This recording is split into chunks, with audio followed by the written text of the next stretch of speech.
എവിടെ ചെന്നാലും രസപ്പെണ്ണിന് മണത്ത് നോക്കി പോകുമേ. കണ്ടോ, മണത്ത് നോക്കിയാണ് യാത്ര ചെയ്യുന്നത്. എല്ലാ സ്ഥലങ്ങളും മണത്ത് നോക്കും. അങ്ങനെ മണത്ത് ചെയ്യുന്നത് എൻ്റെ കട്ട്റൂമിൻ്റെ കൂട്ടി ചെന്ന് മണത്ത്. എന്തോ സംഭവം എന്നറിയാൻ വേണ്ടി മണത്താണെന്ന് തോന്നുന്നു. ആണ്ട് മൂക്കിട്ടൊന്ന് കിട്ടി അല്ല പെണ്ണേ. അയ്യോ, റെസ്റ്റ് എടുക്കുക വന്നു. മൂക്കെടുത്ത് തലേണ വെച്ചേക്കുമായിരുന്നു. പെണ്ണേ, എന്ത് മൂക്കിന് വേദന എടുക്കുന്നോ? എന്താ ചെയ്യുന്നേ മൂക്കിന്? കുറച്ച് കഴിഞ്ഞത് മാറും. നാളെ ആകുമ്പോൾ നീര് വെക്കുവേ. കണ്ണിനും കിട്ടിയോ?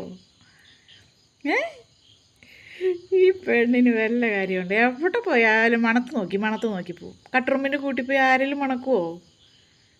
അമ്മ ചുമ്മാ നാണക്കേടാ, എന്നോടൊന്നും പറയല്ലേ. മൂക്കുണ്ടോ? കുഴപ്പമില്ല കേട്ടാ, നാളെ മാറുവേ. വെളിച്ചെണ്ണ തൂക്കാം.